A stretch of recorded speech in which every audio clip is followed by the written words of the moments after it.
दिलीप कुमार और सायरा बानो की जोड़ी बॉलीवुड की सबसे मशहूर जोड़ियों में गिनी जाती है। लेकिन क्या आप जानते हैं कि आज सायरा बानो की पुश्तैनी हवेली और दिलीप कुमार के ऐतिहासिक घर का क्या हाल है? आइए बताते हैं। आदाब, मैं हूं आपके साथ अमीना माजिद और आप देख रहे हैं आवाज वॉइस। दिल्ली में मौजूद सायरा बानो की पुश्तैनी हवेली आज भी चर्चा में रहती है।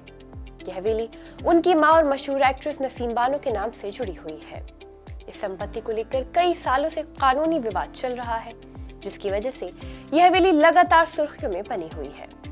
क्या है इस हवेली का हाल, देखिए वीडियो। मिस सायरा बानो की प्रॉपर्टी है ये। मतलब मिस सायरा बानो नहीं, मतलब उनकी नानी की। उनकी नानी को भी ये गिफ्ट के तौर पे दी गई थी बहुत पुराने टाइम के अंदर, ठीक है।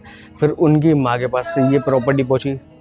अब उनकी माँ से लेकर उनकी बेटी के पास आई, जो मिस्टर सायरा बानो हैं, जो फिल्म इंडस्ट्री में काम करती हैं।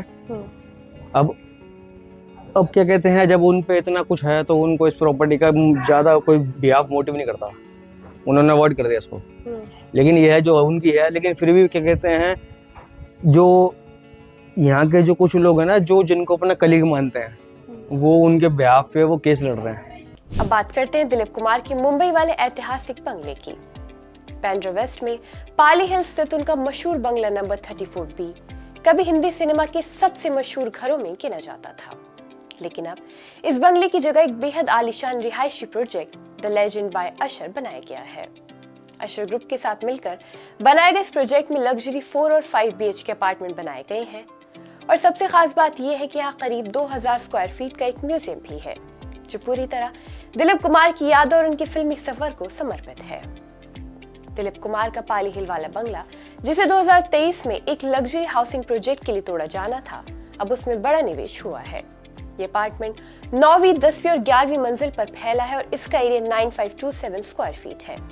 इसकी कीमत लगभग 155 करोड़ रुपए आकी गई है। हालांकि इस बंगले का सफर आसान नहीं था।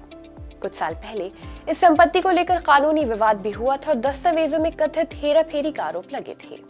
लेकिन 2017 में सायरा बानो ने बताया था कि परिवार ने कानूनी लड़ाई जीतकर इस संपत्ति पर दोबारा कब्जा हासिल कर लिया है। इसके बाद ही इस रीडेवलपमेंट का रास्ता साफ हुआ और अब ये आलीशान जगह है। एक तरफ सायरा बानो की पुश्तैनी हवेली आज भी कानूनी लड़ाई का हिस्सा बनी हुई है, तो दूसरी तरफ दिलीप कुमार का घर उनकी विरासत को एक नई पहचान दे रहा है। अब देखना होगा कि सायरा बानो की हवेली का विवाद कब खत्म होता है।